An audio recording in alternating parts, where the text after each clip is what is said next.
Hello hello everyone. आज हम करेंगे क्रॉनिंग पेनिंग मॉडल, ब्लॉच थ्योरम। तो ये सारी जो है हमारी किसके अंडर आती हैं? बैंड थ्योरी के अंडर आती हैं, राइट। तो हमने शुरू करना है बैंड थ्योरी। अभी तक हमने पढ़ी थी फ्री इलेक्ट्रॉन थ्योरी, राइट, जिसे मैंने फर्मी इलेक्ट्रॉन थ्योरी करके बताया था, क्योंकि ज्यादा रिजल्ट हमने फर्मी इलेक्ट्रॉन थ्योरी से ही देखे थे, राइट। फ्री इलेक्ट्रॉन थ्योरी में हमने क्लासिकल थ्योरी और क्वांटम मैकेनिकल थ्योरी देखी। दोनों ही थ्योरीज में क्या था? एक एजम्पशन थी कि इलेक्ट्रॉन हमारे कंप्लीटली फ्री हैं, राइट। क्या एजम्पशन थी? इलेक्ट्रॉन कंप्लीटली फ्री हैं और उसी वजह से उन्होंने एनर्जी निकाली, टेम्परेचर के साथ डिपेंडेंस निकाली, कंडक्टिविटी की, रेजिस्टिविटी की। क्वांटम थ्योरी में तो फर्मी एनर्जी निकली। तो उसके बाद थर्मल कंडक्टिविटी का रिलेशन देखा टेम्परेचर के साथ, राइट। तो वह सारी की सारी चीजें मैंने आपको बता दी हैं। इंटरनल एनर्जी का रिलेशन, शॉर्ट ट्रिक्स मैंने आपको बताई हैं। अब उन थ्योरीज की लिमिटेशन क्या थी? लिमिटेशन ये थी कि वो सॉलिड्स में डिफ्रेंशिएट कर नहीं पाए थे। इट मींस उन्होंने प्रैक्टिकली देखा कि कुछ एक जो सॉलिड्स होते हैं वो कंडक्ट कर पाते हैं, कुछ एक सॉलिड्स जो है कंडक्ट नहीं कर पाते हैं। यानी कंडक्टर, इंसुलेटर और सेमीकंडक्टर में वो डिफ्रेंशिएट नहीं कर पाए थे, और ये सबसे बड़ी बड़ी लिमिटेशन थी हमारे फ्री इलेक्ट्रॉन थ्योरी की। और उनकी लिमिटेशन में सबसे बड़ी रॉन्ग अजम्पशन क्या थी? कि इलेक्ट्रॉन क्या हैं? फ्री हैं। इलेक्ट्रॉन्स हमारे फ्री नहीं होते हैं, वो बाउंडेड होते हैं न्यूक्लियस के साथ, right. Electrons are not free, ये अजम्पशन है यहाँ पे। They move under the potential, potential क्या? पोटेंशियल ऑफ न्यूक्लियस, या कहें positive core, right. Positive core यानी न्यूक्लियस से कुछ फोर्स ऑफ अट्रैक्शन, अपनी तरफ खिंचाव वो जो है एक्सपीरियंस करते हैं। उस फोर्स ऑफ अट्रैक्शन यानी जो उन दोनों के बीच में एक रिलेशन बना हुआ है ना, अट्रैक्शन बनी हुई है, उसे हम कहेंगे कि इलेक्ट्रॉन जो है एक पोटेंशियल के अंडर मूव करेंगे न्यूक्लियस के बाहर, राइट। यानी इलेक्ट्रॉन जो है पोटेंशियल एक्सपीरियंस करेंगे, राइट। हमें इतना पता है कि पॉजिटिव न्यूक्लियस इस तरह से होता है और उसके बाहर जो है इलेक्ट्रॉन मूव करते हैं अपने शेल्स में, राइट। इलेक्ट्रॉन्स अपने शेल में मूव करते हैं। अब मैं ये नहीं बोल रही हूँ कि शेल का नाम ये है, शेल का नाम ये है और इसमें इतने नंबर ऑफ इलेक्ट्रॉन है, मैंने नहीं बोला। मैंने सिंपल इतना बोला कि इलेक्ट्रॉन जो है इस न्यूक्लियस के साथ अट्रैक्शन फोर्स है इन दोनों के बीच में, राइट। अट्रैक्शन फोर्स है, यानी फोर्स ऑफ अट्रैक्शन कौन सी वाली? इलेक्ट्रोस्टैटिक फोर्स ऑफ अट्रैक्शन है, राइट। उसकी वजह से इन न्यूक्लियस और इलेक्ट्रॉन के बीच में एक पोटेंशियल जो है क्रिएट हो गया है, राइट। क्रिएट हो गया है एक पोटेंशियल, और इसी पोटेंशियल के अंडर जो है इलेक्ट्रॉन अब मूव करेगा। सिंपल इतनी चीज। हमें यहाँ पर बैंड थ्योरी में क्या जंक्शंस लेके चलनी है कि इलेक्ट्रॉन जो है पोटेंशियल एक्सपीरियंस करेंगे पॉजिटिव कोर का, राइट। इलेक्ट्रॉन एक्सपीरियंस पोटेंशियल,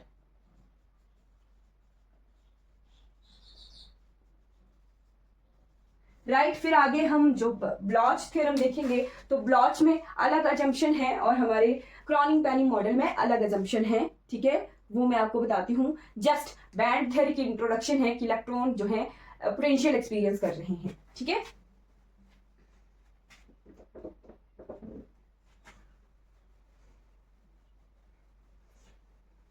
इनके क्वेश्चन जो है मैं आपको एक अलग से असाइनमेंट डिस्कस करूंगी क्लास में, ठीक है। आज मैं ब्लॉच का थ्योरम का क्वेश्चन बताऊंगी, बट बाकी किस तरह के क्वेश्चन आएंगे क्रॉनिक पेनी मॉडल से, ब्लॉच थ्योरम से, वो मैं आपको अलग से असाइनमेंट डिस्कस करूंगी। इन सारे सिलेबस के बाद, सिलेबस कंप्लीट होने के बाद मैं ब्लॉच थ्योरम और क्रॉनिक पेनी मॉडल की असाइनमेंट और फिर कंप्लीट सिलेबस की असाइनमेंट भी सब जो है डिस्कस करूंगी क्लास में ही, ठीक है। ओके, तो शुरू करते हैं ब्लॉच थ्योरम को।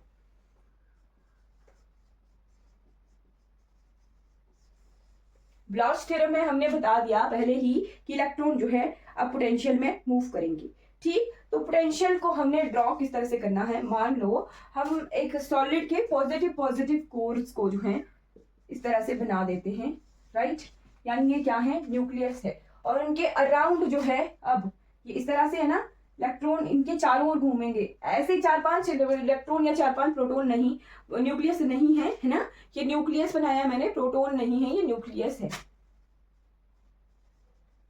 राइट, पॉजिटिव कोर है एटम का, ओके। तो इलेक्ट्रॉन ऐसे गोल गोल घूमेगा इसके बाहर, यानी इलेक्ट्रॉन का अपना जो है एरिया है, ठीक। तो हमने क्या बनाना है कि ये जो पॉजिटिव कोर है इसके चारों ओर पोटेंशियल जो है इस तरह से क्रिएट हो गया है ना, इस तरफ से इस तरफ, इस तरफ का, इस तरफ का, ठीक। और इस पोटेंशियल के बीच में, यानी पॉजिटिव कोर के बीच में ए डिस्टेंस है, राइट, ए डिस्टेंस है, ए डिस्टेंस है। क्या चीज अजम्पशन क्या चली यहाँ पर कि दो एटम के बीच में लैटिस कांस्टेंट है ए, ठीक है, और ए डिस्टेंस के बाद पोटेंशियल जो है रिपीट हो रहा है, ठीक। यही अजम्पशन है कि the potential repeats after a distance, right. Potential जो है अब ए डिस्टेंस ट्रेवल करने के बाद फिर से उसी तरह का पोटेंशियल इलेक्ट्रॉन के पास है, फिर उसी तरह का पोटेंशियल है, फिर उसी तरह का पोटेंशियल है।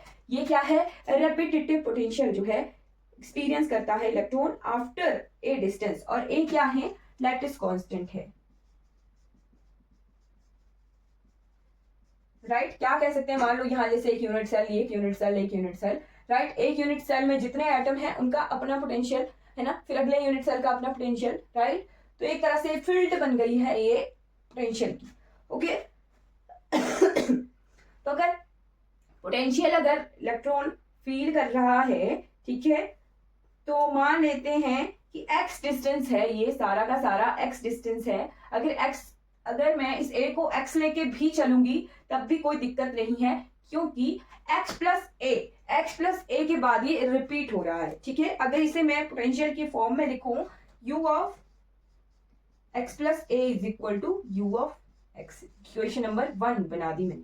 यानी x प्लस ए डिस्टेंस, या इस डिस्टेंस को x बोलूं तो x प्लस ए डिस्टेंस के बाद भी सेम पोटेंशियल है, यानी x डिस्टेंस पर जितना है उतना ही पोटेंशियल हमें x प्लस ए डिस्टेंस पर मिलेगा, ठीक है, ठीक। यही जो है इसी तरह का क्वेश्चन आता है एग्जाम में, राइट, कि अगर x डिस्टेंस पर x को a पुट करके चले, है ना, तो x डिस्टेंस के बाद अगर उसमें a ऐड कर दिया जाए तो हमें सेम पोटेंशियल मिलेगा, राइट। बस वही चीज की जो रिपीटिशन है पोटेंशियल की वो सेम है, हर एक डिस्टेंस के बाद हमें जो है सेम पोटेंशियल मिलेगा, ठीक है, सेम पोटेंशियल मिलेगा। तो हमारे पास पोटेंशियल की ये इक्वेशन आ जाएगी। अब पोटेंशियल की ये इक्वेशन है तो इलेक्ट्रॉन के वेव फंक्शन को भी हम लिख सकते हैं, ठीक है। फ्री इलेक्ट्रॉन का वेव फंक्शन हम किस तरह से लिखते थे, यहाँ पे तो इलेक्ट्रॉन फ्री नहीं है, बट एग्जाम्पल के तौर पर फ्री इलेक्ट्रॉन का हमने किस तरह से लिखा था, फाई ऑफ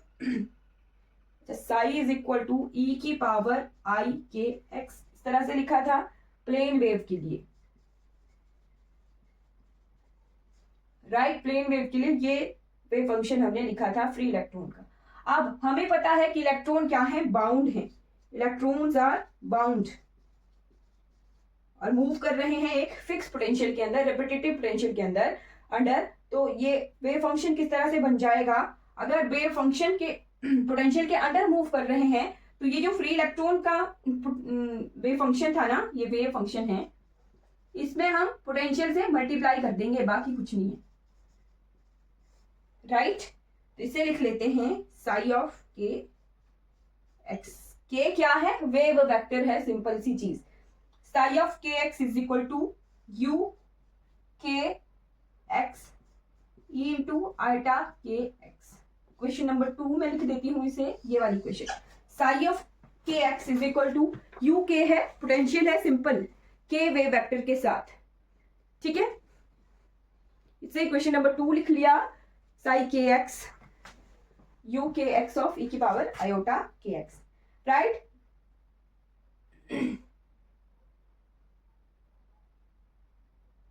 अगर x को मैं x प्लस ए पुट कर लेती हूं, if x is equal to x plus a, तो हमारे पास वेव फंक्शन किस तरह से चेंज हो जाएगा, सिंपल चीज है, x की जगह x प्लस ए अब पुट करना है, तो वेव फंक्शन किस तरह से बन जाएगा, psi k of x plus a is equal to u k of x plus a e की power iota k of x plus a, right. इसको मैं आयोटा के एक्स प्लस ए को तोड़ के लिख देती हूँ, क्या बनेगा, psi k of x plus a is equal to u k of x plus a into e की पावर आयोटा के ए, आयोटा के एक्स है ना, आयोटा के एक्स इंटू ई की पावर आयोटा के ए के एक्स, राइट। ये इक्वेशन दिख रही है। अब इस इक्वेशन में देखिए ये वाली term you k x plus a e की पावर आयोटा के ए, क्या ये दिख रहा है आपको?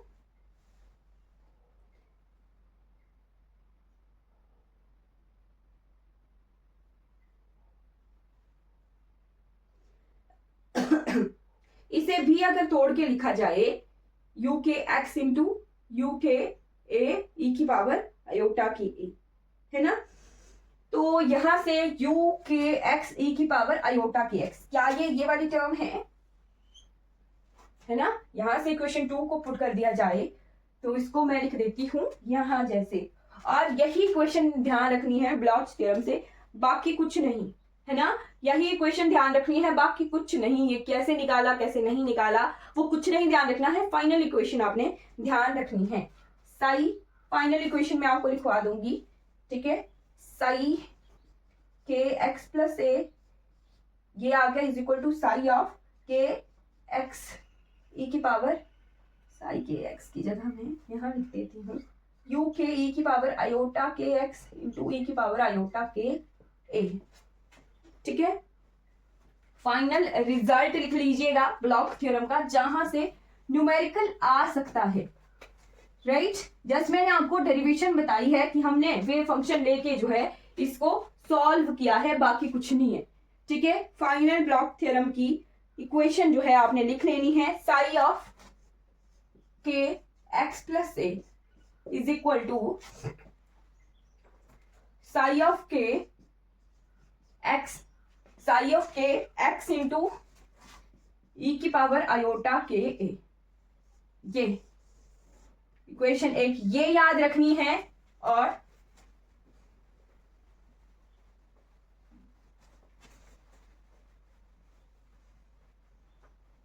निकाला कैसे, डेरिवेशन ध्यान नहीं रखनी है, कोई दिक्कत नहीं है, याद नहीं रहता कोई बात नहीं। U x plus a is equal to u x. Bloch theorem में सिर्फ दो चीजें ये ध्यान रखनी है, x प्लस ए डिस्टेंस पे जितना वेव फंक्शन है वो बराबर होगा x डिस्टेंस के वेव फंक्शन पे मल्टीप्लिकेशन e की पावर आयोटा के ए। ये क्या है, वेव वेक्टर है, ए क्या है, लैटिस कांस्टेंट है, राइट। और potential x plus a distance पर जितना है उतना ही पोटेंशियल हम x डिस्टेंस पर देखेंगे, तो ये वेव फंक्शन की वैल्यू है और यही इंपॉर्टेंट है, सिर्फ यही ध्यान रखनी है, यहीं से ही क्वेश्चन आएगा। ओके, तो क्वेश्चन में आपको ये सारा रिपीट खत्म हो जाएगा सिलेबस, फिर उसके बाद मैं आपको ब्लॉच थ्योरम के क्वेश्चन करवाऊंगी। ओके, सिर्फ इतना ध्यान रखिए, ब्लॉच थ्योरम से हमने इतना पढ़ा कि जो वेव फंक्शन x डिस्टेंस पर होता है उतना ही वेव फंक्शन हमें x प्लस ए डिस्टेंस पर मिलेगा। अगर मान लो क्वेश्चन आ जाता है ब्लॉच थ्योरम का, तो क्या करना है, आपको ऑप्शन देखने हैं कि ये ऑप्शन दिए हैं, सिंपल सी चीज, जहां जहां x दिया है वहां वहां आपने x प्लस ए पुट कर देना है, राइट। अगर x प्लस ए पुट करने के बाद वही सेम वैल्यू आती है जो x पर थी, सिंपल सी चीज, जो x डिस्टेंस पर थी वही same value x plus a distance पर आती है, तो वो हमारी ब्लॉच थ्योरम को जो है फॉलो करता है। इतनी सी बात है, बाकी कुछ नहीं है। जस्ट हमने देख लिया कि ब्लॉच थ्योरम क्या होती है, इलेक्ट्रॉन को जो है पोटेंशियल के तहत बॉन्ड कर दिया, ठीक है। अब इसकी लिमिटेशन क्या आती है वो भी लिख लीजिए, ये आ सकता है एग्जाम में। लिमिटेशन क्या कि वेव फंक्शन तो यहां से निकल जाता है, राइट, वेव फंक्शन तो यहां से निकलता है, वेव फंक्शन निकाल देते हैं किसी इलेक्ट्रॉन का, बट हम फिर भी इलेक्ट्रॉन की एनर्जी को फाइंड आउट नहीं कर पाएंगे ब्लॉच थ्योरम से, तभी हम जो है दूसरे मॉडल की तरफ अब चले जाएंगे, ठीक है। एनर्जी नहीं निकाल पाते इस मॉडल से, राइट। वही चीज कि हमें तो जो बाउंड अब इलेक्ट्रॉन हो गया उसकी एनर्जी फाइंड आउट करनी थी, तो उसकी एनर्जी ब्लॉच थ्योरम से फाइंड आउट नहीं कर पाते, इसलिए हम बढ़ चलेंगे क्रॉनिंग पेनिंग मॉडल की तरफ। Okay, Kronig Penney model, right. Wave function लिख लीजिएगा, x डिस्टेंस पर जितना वेव फंक्शन है x प्लस ए डिस्टेंस पर भी उतना ही होना चाहिए, बस इतनी सी बात है। ओके, तो अगली आ जाती है हमारे पास थ्योरी क्रॉनिंग पेनी मॉडल, और यहाँ पर हम क्या करते हैं उसी पोटेंशियल से लेके चलेंगे, और यहाँ से एक दो क्वेश्चन आ जाते हैं वो मैं आपको बता दूंगी किस तरह का क्वेश्चन आया था एग्जाम में, बट क्वेश्चन तो हम सिलेबस होने के बाद करेंगे। हम ब्लॉच थ्योरम और क्रॉनिंग पेनी मॉडल के हम बाद में करेंगे, क्योंकि लेंथी क्वेश्चन होते हैं, टाइम कंज्यूमिंग होते हैं क्वेश्चन। आंसर तो शॉर्ट ट्रिक से हम निकाल दें, है ना, बट क्वेश्चन में लिखना जो है थोड़ा लेंथी होता है। या तो मैं आपको फोटोज भेज दूंगी फोटोज भेज दूंगी, है ना, ये हो सकता है कि क्वेश्चन आपको सॉल्व करके भेज दिए। ओके, तो देखेंगे क्या चलेगा। क्रॉनिंग Penney model,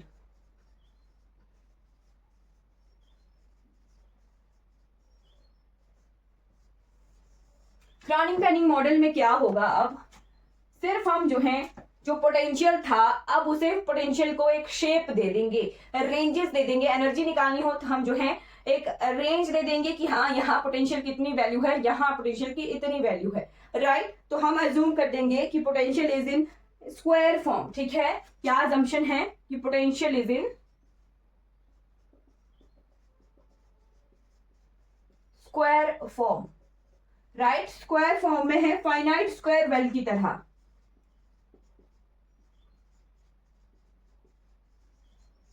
finite square well की तरह पोटेंशियल की शेप है, ठीक है। तो पहले हमने देखा था, यहां छोटा सा बनाती हूं कि पोटेंशियल इस तरह से था, ये इस शेप में, है ना।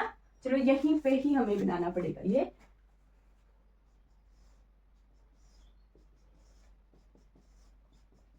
पहले हमने देखा था कि ए डिस्टेंस के बाद ये पोटेंशियल था, इस तरह का पोटेंशियल एक्सपीरियंस कर रहा था इलेक्ट्रोड। अब जो है पोटेंशियल को हम रेंजेस दे देंगे कि फाइनाइट स्क्वायर वेल की तरह जो है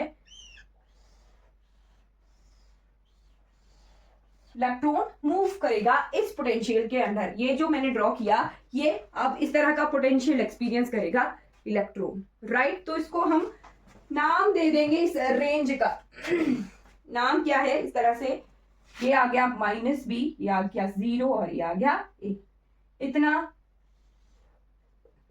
डिस्टेंस आ गया पोटेंशियल का। ओके, तो यहां पर देखिए यहां पर देखिए अगर ये इस जगह देखना हो तो ये क्या है, V0 पोटेंशियल है इस जगह, राइट। यहां ए के पास देखना हो तो यहां पर भी V0 पोटेंशियल है, बट यहां इस रेंज में देखना हो तो V0 क्या है, 0 है। ये पोटेंशियल यहां पर 0 है, 0 लेवल। ओके, क्लियरली दिख रहा होगा कि हमने ये जो वेल है इसे कंसीडर किया है, ये वाला वेल हमने कंसीडर किया है, राइट। तो यहां पर V0 पोटेंशियल है, यहाँ 0 पोटेंशियल है और यहाँ पे V0 पोटेंशियल है। एक वेल लेके चले हैं हम स्क्वायर, यानी इसकी साइड्स जो हैं उन पर हमें V0 पोटेंशियल, यानी एक इलेक्ट्रॉन को इस जगह से दूसरी जगह जाना हो, है ना, वही चीज की अगर इलेक्ट्रॉन को इस रेंज से दूसरी रेंज में जाना हो तो उतनी एनर्जी देनी पड़ेगी, तभी वो दूसरी जगह जा सकता है इस पोटेंशियल को पार करके। ये जो V0 है ये बैरियर बन गया, ठीक है, और इसके अंदर अंदर जो है V0 0 है। ओके, तो ये वाला स्क्वायर पोटेंशियल हमने कंसीडर किया है। इसकी पीरियोडिसिटी कितनी आ गई, तो a minus of minus b, a plus b periodicity आ रही है, यानी a प्लस बी डिस्टेंस के बाद जो है पोटेंशियल रिपीट होगा। Okay, right. a को माइनस करेंगे, माइनस b तो माइनस इंटू माइनस प्लस हो जाएगा, है ना। तो a प्लस बी डिस्टेंस के बाद जो है ये पोटेंशियल रिपीट होगा। ओके, तो हम जो है दो रीजन कंसीडर करके चलेंगे, है ना। एक ये वाला रीजन को मैं रीजन 1 रीजन 2 से बनाऊंगी, राइट। ये रीजन, इसको मैं रीजन 1 बोल लेती हूं, और एक ये रीजन,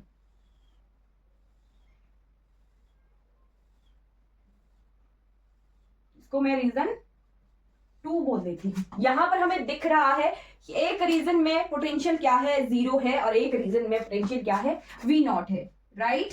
ये क्या है, यहाँ पर पोटेंशियल 0 है और यहाँ पर पोटेंशियल V0 है, ओके। तो जब हम रीजन 1 के लिए, फर्स्ट में रीजन 1 के लिए अगर वेव इक्वेशन लिखें, राइट, रीजन 1 के लिए वेव इक्वेशन हमने लिखनी हो तो क्या आएगी, रेंज क्या आएगी, -v से x लेस देन 0। यहाँ 0 तक ही है ना, तो x की वैल्यू -v से 0 से कम होगी और -v से ज्यादा होगी, ये वाली रेंज है ना, 0 से कम और -v से ज्यादा, राइट। ये वाली रेंज होगी फर्स्ट रीजन के लिए,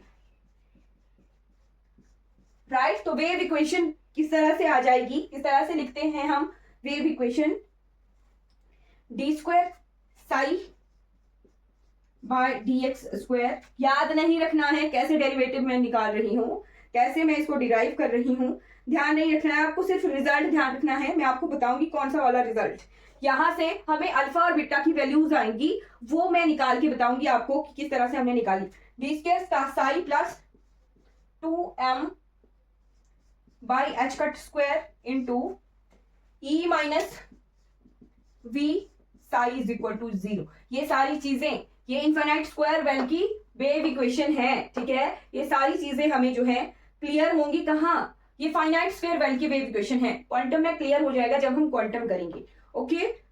तो यहाँ पे पोटेंशियल क्या है, 0 है, V0 क्या है, 0 है, राइट। तो V0 को 0 पुट करने के बाद क्या आ जाएगा, d² psi by dx² plus 2m e by h² psi is equal to 0। इसको हम पुट कर देंगे अल्फा, ठीक है, अल्फा स्क्वायर इसको पुट कर लेना है, राइट। तो अल्फा स्क्वायर की क्या वैल्यू आ गई, 2m e by h², right. तो ये आ गया d² psi by dx² plus alpha square psi is equal to 0। ये इक्वेशन आ गई है रीजन 1 के लिए, -b टू 0 रीजन 1 के लिए है ये वेव फंक्शन की वैल्यू। क्या रहा है, आपको सिर्फ रिजल्ट्स जो हैं ध्यान रखने हैं, ओके। तो यहां से रीजन 1 के लिए क्या आ गया वो देख लिया हमने। अब रीजन सेकंड देखना है। रीजन सेकंड में V0 0 नहीं है, रीजन सेकंड रेंज कितनी है, a फिर 0 less than x less than a, 0 से बड़ी और a से छोटी, इतनी ही रेंज है इस रीजन की, राइट। तो d² psi by dx² plus 2m by h² e minus v psi is equal to 0। V0 है यहाँ पर पोटेंशियल, v की वैल्यू क्या है, V0, राइट। और यहाँ पर v की वैल्यू क्या थी, 0 थी, पोटेंशियल की वैल्यू 0 थी। v को अगर V0 पुट कर दिया जाता है तो ये पोटेंशियल किस तरह से आ जाएगा, d² psi by dx² 2m upon h² e minus V0 psi is equal to 0, right. V0 बड़ा हम कंसीडर करेंगे तो यहां से माइनस अगर कॉमन निकालना हो तो क्या आ जाएगा, d² psi by dx² minus 2m upon h² minus common ले लिया है, V0 minus e psi is equal to 0। ये जो 2m h² V0 minus e है, इसे हम कह देंगे बीटा, क्या कह देंगे, बीटा, ओके। तो ये आ गया जी यहाँ से बीटा, कितना आ गया, 2m by h² V0 minus e, right. Simple सी चीज है कि यहाँ पर वेव इक्वेशन कितनी बन के आ गई है, अब d² psi by dx² minus beta square psi is equal to 0, right.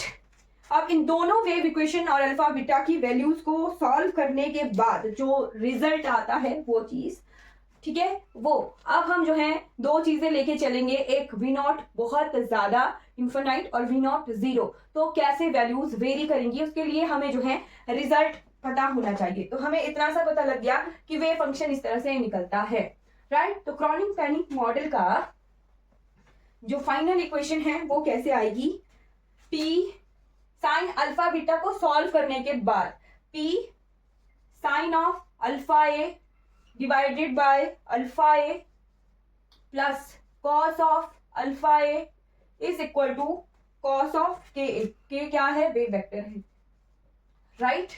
और p क्या है? p की वैल्यू, p क्या है यहाँ पर? p हमने एक कांस्टेंट बना के चले हैं। p की वैल्यू है m v naught a B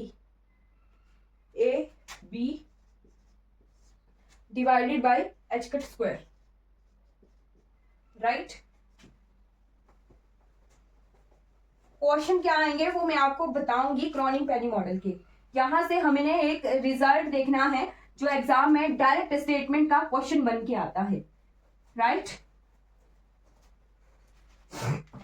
ठीक है, राइट। तो हमने रिजल्ट देख लिया। दो केसेस हमने लेके चलने हैं, क्रॉनिक-पेनी मॉडल के दो केसेस लेके चलने हैं। दो केसेस कौन कौन से? एक केस 1 रहेगा जब V नॉट यानी पोटेंशियल जो है हमारा इंफिनिटी हो जाएगा, राइट। जब पोटेंशियल इंफिनिटी हो जाएगा तब हमारे पास एनर्जी की क्या वैल्यू आएगी? तो एनर्जी हमारी तब एनर्जी आ जाएगी, कितनी आएगी वो देख लेते हैं। उसमें डिस्क्रीट नंबर आएगा, एन की रेंज में वो आएगी, इंटीजर के मल्टीपल्स में आएगी, ठीक है। अगर इंटीजर के मल्टीपल्स में आ रही है तो वो डिस्क्रीट एनर्जी लेवल आएगी, राइट। राइट, लिख लीजिएगा, ये क्वेश्चन एग्जाम में आ सकता है। डिस्क्रीट एनर्जी लेवल्स आते हैं जब हमारी पोटेंशियल इंफिनिटी हो जाता है क्रॉनिक-पेनी मॉडल में। एनर्जीज ही हमें निकालनी है, क्रॉनिक-पेनी मॉडल से हम एनर्जी निकाल सकते हैं, सिंपल सी बात, राइट। तो इसमें इस इक्वेशन में V नॉट को अगर इंफिनिटी पुट करेंगे तो वो कैसे आएगा? V नॉट अगर इंफिनिटी है तो P की वैल्यू भी इंफिनिटी हो जाएगी, ठीक है। कॉस के ए जो है इंफिनिटी नहीं हो सकता, तो पहली टर्म हमारी जो है, पहली टर्म ये वाली टर्म है, ये तो इंफिनिटी नहीं हो सकती। कॉस अल्फा जो है 0 हो जाएगा, राइट। अब sine alpha a divided by alpha a को हमने जो है 0 पुट करना है, तभी ये इंफिनिटी हो सकता है, राइट। Right, okay. सिंपल सी चीज हम करते हैं, sine alpha a divided by alpha a, sine की वैल्यू अगर हो जाएगी एन पाई तभी जो है 0 हो सकती है ये वैल्यू, तभी ये इंफिनिटी हो सकते हैं दोनों चीजें, राइट। एन पाई यानी साइन पाई, 2 पाई, 3 पाई, इनकी वैल्यू 0 होती है, राइट। तो यहां से अगर एन पाई आएगी तो अल्फा ए जो है एन पाई के बराबर आ जाएगा। सिंपल सी चीज, हमें कुछ और नहीं करना है कि एंगल जो है अगर एन पाई है तभी ये फर्स्ट वैल्यू 0 हो सकती है, n pi is equal to alpha a, ठीक है। तो अल्फा क्या आ गया यहां से? Alpha is equal to n pi by a. Alpha की वैल्यू हमने पीछे निकाली थी, क्या थी? 2me by h cut square.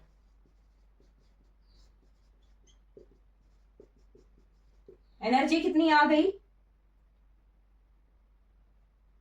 ये अल्फा दोनों तरफ स्क्वायर करेंगे तभी आएगी, अल्फा स्क्वायर की ये वैल्यू है 2me by h cut square, ठीक है। तो E यहां से कितना आ जाएगा? E is equal to n square pi square h cut square upon 2m a square, right. इतना आ गया। E is equal to n square pi square h cut square upon 2m a square, ठीक है। तो ये जो है n की टर्म में एनर्जी आ रही है, E is equal to n square pi square h cut square upon 2m a square, where n is equal to 0 1 2 3। Integer का मल्टीपल आ रही है एनर्जी। जस्ट इतनी सी चीज आपको रिजल्ट में ध्यान रखनी है कि अगर V नॉट इंफिनिटी हो जाता है तो हमारे पास एनर्जी की वैल्यू इतनी है और वो डिस्क्रीट एनर्जी लेवल्स हैं, राइट। डिस्क्रीट एनर्जी यानी छोटे छोटे पैकेट्स में जो है एनर्जी लेवल डिवाइडेड है, रेंजेस में, लेवल्स में। अगर V नॉट हमारे पास हो जाए अगर 0, अगर V नॉट पोटेंशियल 0 हो जाए, ये चीज, ये वाला रीजन 1 की बात अगर हो रही है तो हमारे पास जो है अब साइन अल्फा ए 0 हो जाएगा, वैल्यूज आएंगी कॉस अल्फा ए की, वहां से एन पाई आ रही थी ना, साइन इंफिनिटी, साइन को 0 पुट करना था तभी हम जो है यहां से निकाल रहे थे वैल्यू, है ना।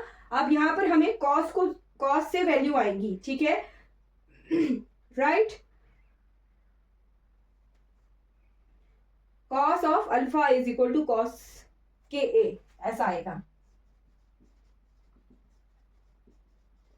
Alpha is equal to k a, right, alpha is equal to k a और alpha is equal to k, right. तो अल्फा की वैल्यू इस दोनों तरफ स्क्वायर कर देते हैं, 2m e by h cut square is equal to k square, ठीक है। तो क्या आएगी यहां से value, e is equal to, यहां लिख देती हूं, e is equal to h cut square k square upon 2m। क्या इसको देख के आपको कुछ एक नजर आ रही है चीजें? एच कट स्क्वायर के, एच कट के p हो जाता है, तो इसको हम यहां लिख सकते हैं कैसे, e is equal to p square by 2m, half m v square भी आ सकती है। यानी ये क्या है, काइनेटिक एनर्जी निकल के आई, यहाँ पे फ्री फर्मी एनर्जी निकल के आ रही थी ना, कुछ एक फर्मी एनर्जी की तरह लेवल्स हैं और फर्मी एनर्जी में लेवल्स होते हैं, और यहाँ देखिए काइनेटिक एनर्जी की तरह वैल्यू निकल के आ रही है एनर्जी की, राइट। अगर एनर्जी टोटली काइनेटिक एनर्जी से आ रही है तो हमारे पास यहाँ पर क्या है, इलेक्ट्रॉन फ्री है, फ्री इलेक्ट्रॉन्स हो जाते हैं पोटेंशियल जीरो पर, राइट। पोटेंशियल जीरो पर इलेक्ट्रॉन्स फ्री हो जाते हैं और हमारे पास जो है एनर्जी, एनर्जी कोई टीचर से मल्टीप्लायबल है नहीं है, हमारे पास एनर्जी जो होती है कॉन्टिन्यूअस एनर्जी आ जाती है। सिंपल सी चीज, आपको क्रॉनिक पेनी मॉडल से क्या क्या याद रखना है, दो चीजें, एक तो ये इक्वेशन, सेकंड v अगर v नॉट इंफिनिटी है, पोटेंशियल इन्फिनाइट हो जाता है अगर, तो हमारे पास डिस्क्रीट एनर्जी लेवल्स आते हैं। डिस्क्रीट एनर्जी लेवल की एनर्जी ये है, राइट। डिस्क्रीट एनर्जी लेवल आ जाते हैं अगर पोटेंशियल की वैल्यू इन्फिनाइट है। अगर पोटेंशियल को जीरो पुट कर देते हैं तो हमारे पास फ्री इलेक्ट्रॉन्स आ जाते हैं और हमारे पास कॉन्टिन्यूअस एनर्जी आती है, कोई लेवल्स नहीं है, इलेक्ट्रॉन्स फ्री हो गए हैं सिस्टम के अंदर और टोटली काइनेटिक एनर्जी सिस्टम से आ रही है, कंट्रीब्यूट हो रही है, यानी कॉन्टिन्यूअस एनर्जी जो आती है सिस्टम की। ओके, तो हमें दो ही चीजें क्रॉनिक पेनी मॉडल से याद रखनी है, v इंफिनिटी पे डिस्क्रीट एनर्जी लेवल और पोटेंशियल जीरो पे कॉन्टिन्यूअस एनर्जी लेवल।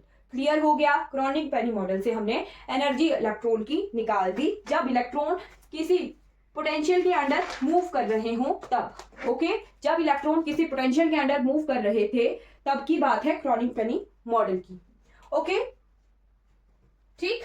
तो अब नेक्स्ट टॉपिक आता है हमारा, नेक्स्ट टॉपिक है इफेक्टिव मास, राइट। इफेक्टिव मास में हम जो है डायरेक्ट बड़ी सी डेरिवेटिव नहीं करेंगे क्योंकि हमें रिजल्ट से काम होता है, तो डेरिवेटिव को हम शॉर्टली निकालेंगे, ठीक है।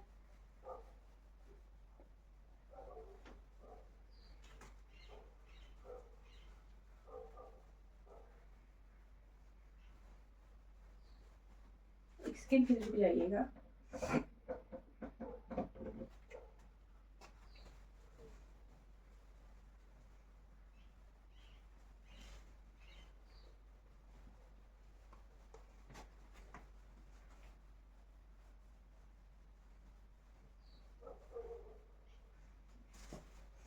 हम हमारे पास सिस्टम भी डायमेंशंस वाला होता है, तो हम आज की क्लास में इफेक्टिव मास करेंगे 1D सिस्टम का, ओके। इफेक्टिव मास,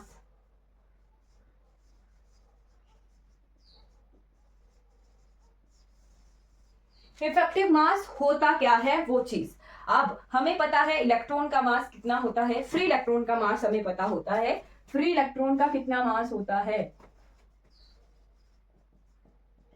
9.1 इंटू 10⁻31 kg, क्या यही होता है? 9.1 इंटू 10⁻⁻27 kg, क्या यही होता है? क्या यही होता है 9.1 इंटू 10⁻⁻27 kg? हाँ जी, हाँ, ये होता है किसी भी फ्री इलेक्ट्रॉन का मास, राइट।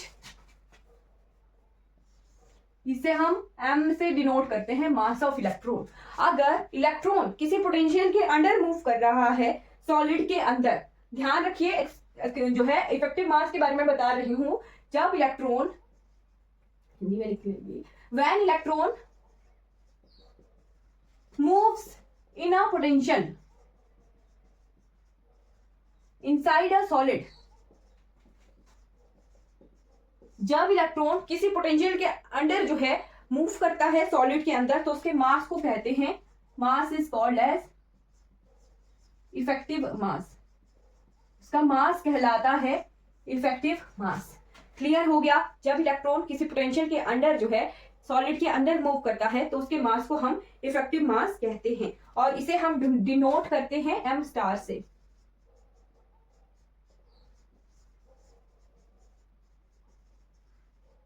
राइट, m स्टार से इसे डिनोट करते हैं। अब इफेक्टिव मास की अगर डेरिवेटिव निकालने लग जाएं तो 3-4 दिन लगेंगे और 3-4 पेज भरेंगे समझने के लिए। तो हम एक शॉर्टली जो है एक ऐसे ही जस्ट अपने नॉलेज के लिए कि इफेक्टिव मास आया कैसे वो चीज देखेंगे।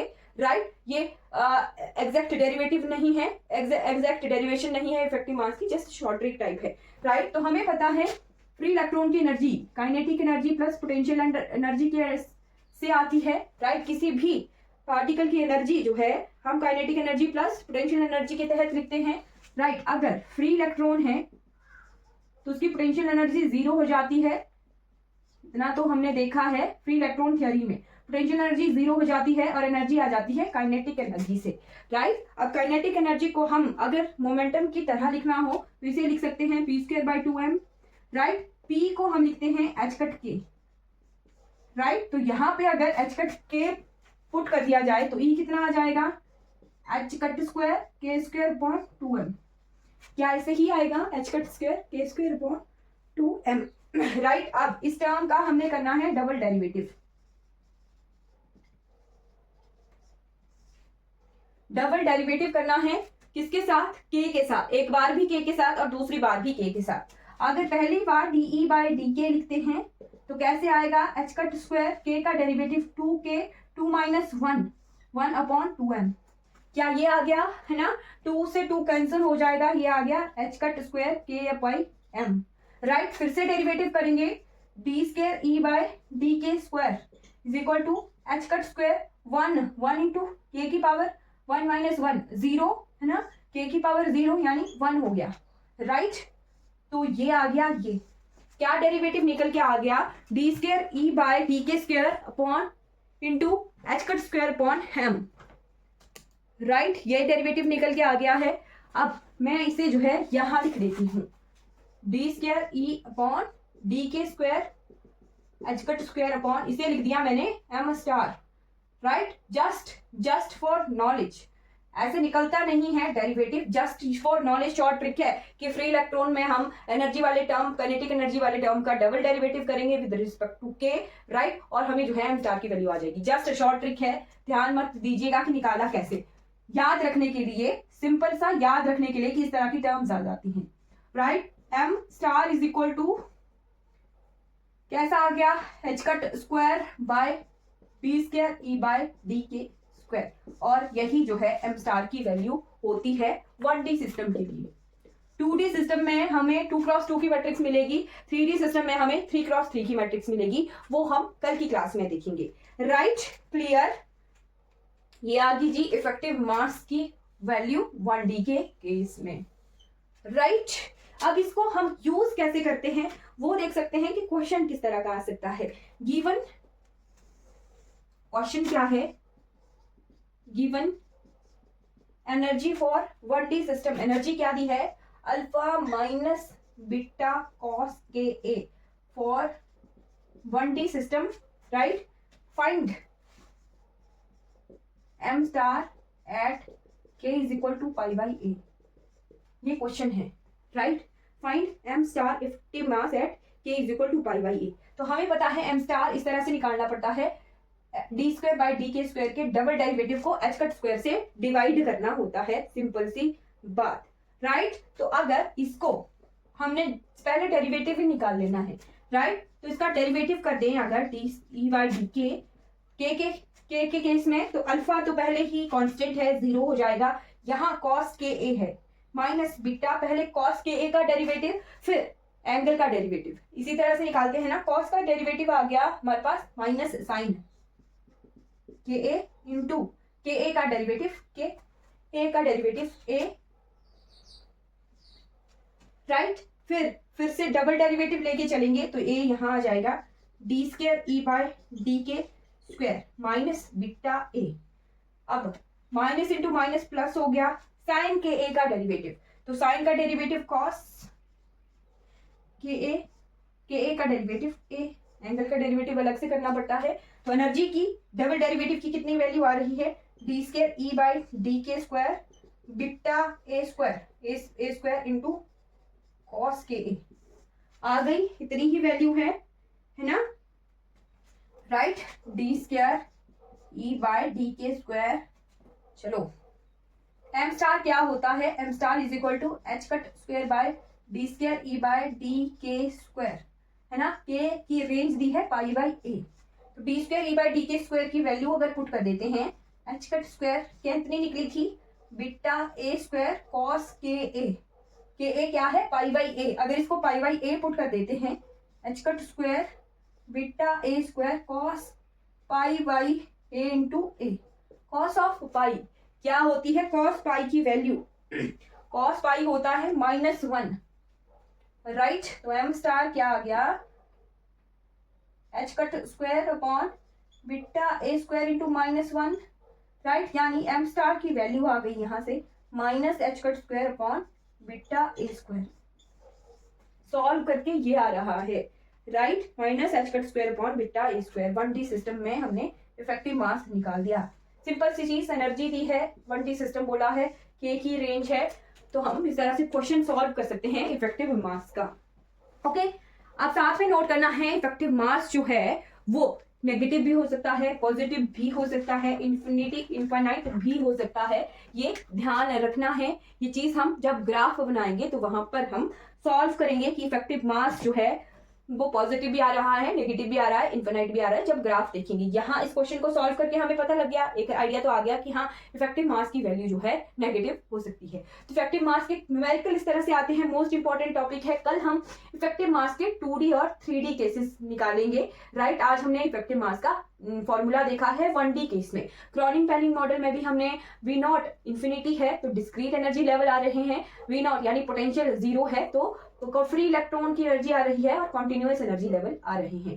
ब्लॉच थ्योरम से हमने देखा था कि वेव फंक्शन जो है अगर x डिस्टेंस पर जितना है वही रिपीट होता है x प्लस a डिस्टेंस पर, यानी x प्लस a डिस्टेंस का वेव फंक्शन बराबर होगा x डिस्टेंस के। तो इतने रिजल्ट हमने आज की क्लास से देखने हैं। बाकी क्रॉनिंग पेनी मॉडल और ब्लॉच थ्योरम के असाइनमेंट डिस्कस करूंगी मैं सिलेबस के बाद। कल हम 2D और 3D केस के लिए इफेक्टिव मास देखेंगे, राइट। तो आज की क्लास हमारी कंप्लीट हो जाती है। अगर आपको कोई डाउट रहेगा तो आपने चैट बॉक्स में पूछ लेना है 2D और 3D में, राइट। तो हमने इफेक्टिव मास की डेफिनेशन देख ली थी कि इफेक्टिव मास होता क्या है। इफेक्टिव मास होता है mass of electron moving in a certain potential, right. किसी पोटेंशियल में जब इलेक्ट्रॉन मूव करता है तो उसे कहते हैं इफेक्टिव मास, राइट। और फिर फ्री इलेक्ट्रॉन का मास क्या होता है, वही 9.1 इंटू 10⁻21 kg, वो फ्री इलेक्ट्रॉन का मास है। बट इफेक्टिव मास वो वाला मास जो इलेक्ट्रॉन मूव करे किसी पोटेंशियल के अंडर, तब उस इलेक्ट्रॉन का मास इफेक्टिव मास कहलाता है, राइट। फिर हमने इफेक्टिव मास 1D में देख लिया था। इफेक्टिव मास 1D में कितना आया था, इफेक्टिव मास इन 1D, तो वो आया था, इफेक्टिव मास को हमने m स्टार से डिनोट किया था और उसकी वैल्यू आई थी h cut square divided by d square e by d k square. यहाँ पे k की जो है एक ही वैल्यू है क्योंकि ये क्या है, 1 डायमेंशन में है। k क्या है यहाँ पर, वेव वेक्टर है, राइट। e क्या है, एनर्जी है, वो हमने कहाँ से निकाली थी, तो एनर्जी हमने क्रॉनिंग पेनिंग मॉडल में निकाली है इस पोटेंशियल के अंडर मूव कर रहे इलेक्ट्रॉन की, राइट। तो ये इफेक्टिव मास आ गया 1D में। अब इफेक्टिव मास 2D में क्या, 2 एक्सिस में या फिर 2 डायमेंशंस में इलेक्ट्रॉन की मूवमेंट, और 3D में तो 3 डायमेंशन में इलेक्ट्रॉन की मूवमेंट। तो मैं 2D और 3D का फॉर्मूला एक साथ ही लिखूंगी। इफेक्टिव मास के लिए EF लिख रही हूँ, m star for 2D and 3D। 2D और 3D दोनों के लिए ही जो है फॉर्मूला एक ही है, बट हम करेंगे फिर मैट्रिक्स की फॉर्मेट्स में, राइट। और मैट्रिक्स जो है अलग अलग है 2D के लिए और 3D के लिए, ओके। तो इसका फॉर्मूला है m star is equal to h cut square into a matrix है, ये a मैट्रिक्स का inverse, right, m star is equal to h cut square into a matrix का इनवर्स। ये जो है ए मैट्रिक्स 2D के लिए अलग होगी और 3D के लिए अलग होगी, वो भी मैं आपको बताऊंगी। बट इतना पता होना चाहिए कि ए क्या है, एक मैट्रिक्स है, उसका inverse into H cut square, ये क्या है, इफेक्टिव मास का फॉर्मूला है 2D और 3D के लिए। अब हम देख लेते हैं ए मैट्रिक्स फॉर 2D और a matrix for 3D। A inverse क्या होता है उसके लिए भी आपको पता होना चाहिए। ए इनवर्स का फॉर्मूला होता है adjoint A divided by determinant of A. Right, adjoint A divided by determinant of A, वो होता है फॉर्मूला ए इनवर्स निकालने का। राइट, अब मैं आपको मैट्रिक्स लिखवाती हूँ, मैट्रिसेस फॉर 2D। 2D के लिए ए मैट्रिक्स क्या रहेगी, तो 2D के लिए ए मैट्रिक्स लिख लीजिए। वैसे किताबों में 1 1 1 2 2 1 2 2 इस फॉर्मेट में है। अगर 1 1, चलिए मैं आपको पहले 1 1 1 2 की फॉर्म में लिखवाती हूँ, जैसे m star 1 1, m star 1 2, m star 2 1 और m स्टार 2 2। राइट, इस फॉर्मेट में कुछ किताबों में ये मैट्रिक्स दी गई है। राइट, अब हमने जो है, क्योंकि हम शॉर्ट ट्रिक्स लेके चलते हैं, तो अगर ये 1 1 1 2 लिखेंगे तो हमें कंफ्यूजन रहेगी कहाँ हमने kx से जो है kx से डिफ्रेंशिएट करना है, कहाँ हम ky से डिफ्रेंशिएट करेंगे। जब क्वेश्चन की बारी आ जाएगी सॉल्व करने की तो हमें थोड़ी मुश्किल हो जाएगी। राइट, तो इसके लिए आपने ए मैट्रिक्स को m11 की बजाय लिखना है इक्वल टू, लिखिएगा ये जरूर, बट मैं इसको मिटा दूंगी और जिस फॉर्मेट में लिखवाऊंगी उसी फॉर्मेट में फिर याद कीजिएगा। ओके, तो ये है m स्टार xx, मतलब x1 की जगह x आ गया और 2 की जगह y आ गया। बस इतनी सी बात है। अगर ये लिखना सीख लिया ना तो आपको डेरिवेटिव कैसे निकालना है वो बहुत इजी हो जाएगा। एग्जाम में एनर्जीज पूछी होती हैं और ये फैक्टर्स जो होते हैं उनकी वैल्यू निकालनी होती है। X y, m star y x and m star y y. Simple सी बात, x1 की जगह आ गया और y जो है 2 की जगह आ गया है। ओके, तो ये आ गया हमारा 2D की मैट्रिक्स फॉर इफेक्टिव मास। अब 3D की मैट्रिक्स भी लिख लीजिए कि ए मैट्रिक्स 3D के लिए किस तरह से लिखी जाएगी। राइट, तो ये 2 क्रॉस 2 की मैट्रिक्स थी 2D के लिए, 3D के लिए 3 क्रॉस 3 की मैट्रिक्स आ जाएगी।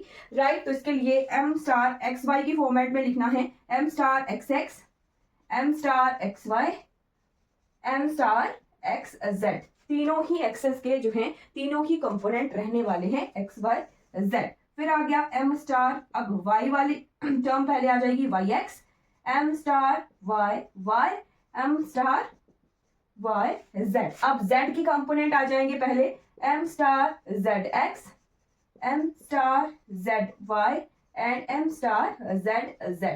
राइट, तो ये मैट्रिक्स आ गई हमारी 3D के लिए 3 क्रॉस 3 मैट्रिक्स।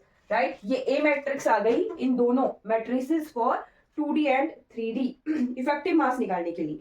अब मैं आपको शॉर्ट ट्रिक्स बताऊंगी एडजॉइंट और इनवर्स निकालने की। राइट, एडजॉइंट और ए इनवर्स निकालने की शॉर्ट ट्रिक मैं आपको बताऊंगी। ये क्लियर हो गया, ये आ गया हमारे पास मैट्रिक्स। अब मैं एक एक मैट्रिक्स लेके चलूंगी, पहले 2D की फिर 3D की, और उसके हम एडजॉइंट निकालना और एडजॉइंट से इनवर्स निकालना जल्दी से सीख जाएंगे। ठीक है,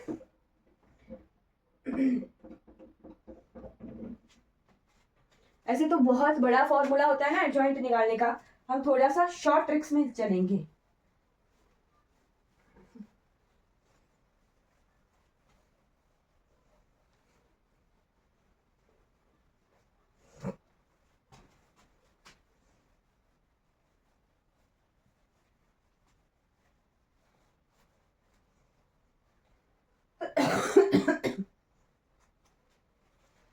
ओके, तो पहले 2D मैट्रिक्स कर लेते हैं। A inverse for 2D matrix.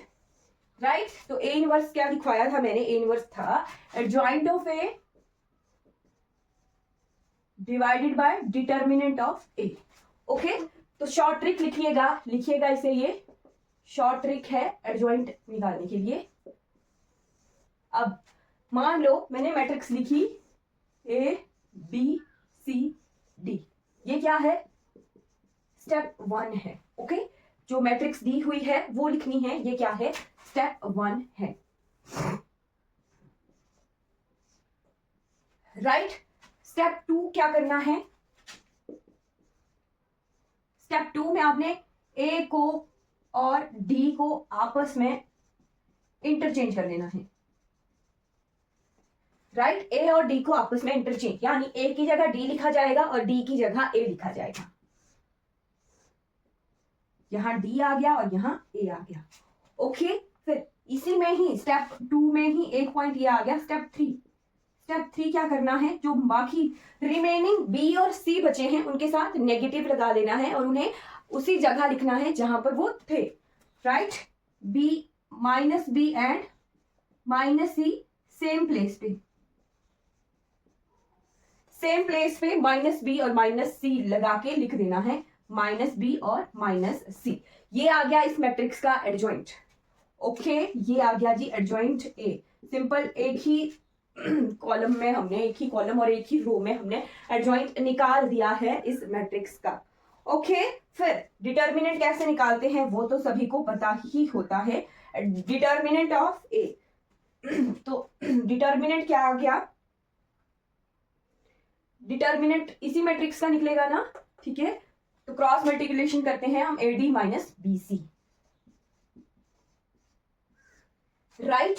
तो क्या आ गया A inverse, A inverse is equal to adjoint of A, adjoint of A आ गया ये वाला है ना, B minus B minus C A divided by determinant ये AD माइनस BC, ये निकल गया हमारा A इनवर्स, राइट। जो भी टर्म्स होंगी जिस भी तरीके से वो हमने फिलअप करके सॉल्व करनी है, राइट। और फिर M star is equal to H cut square A inverse में पुट कर देंगे और M स्टार की वैल्यू हमारे पास इफेक्टिव मास निकल आएगा।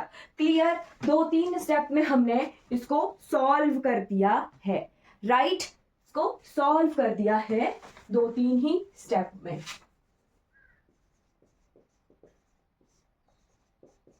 राइट। क्लियर,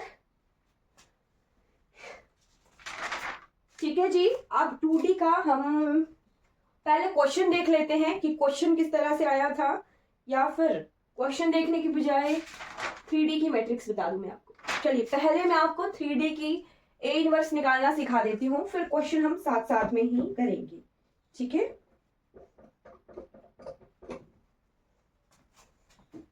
ये नोट कर लीजिएगा, ये बहुत इंपॉर्टेंट है, बहुत काम आएगा, ठीक।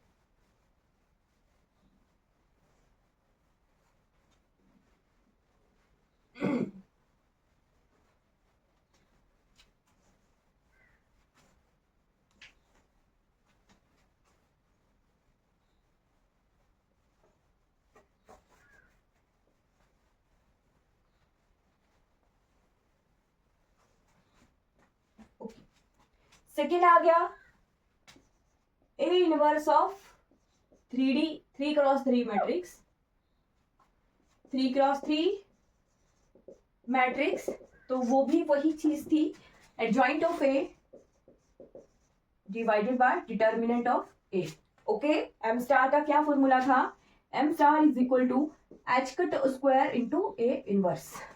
तो शॉर्ट ट्रिक बताती हूं पहले आपको,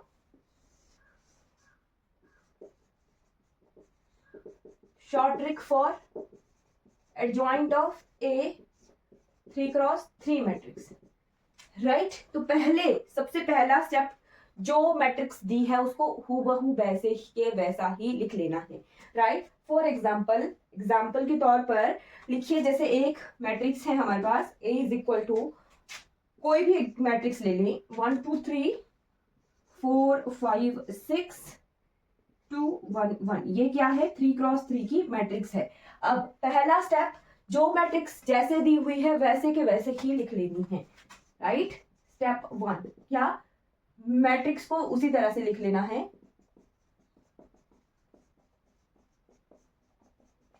क्या थी 1 2 3 4 5 6 2 1 1। फिर स्टेप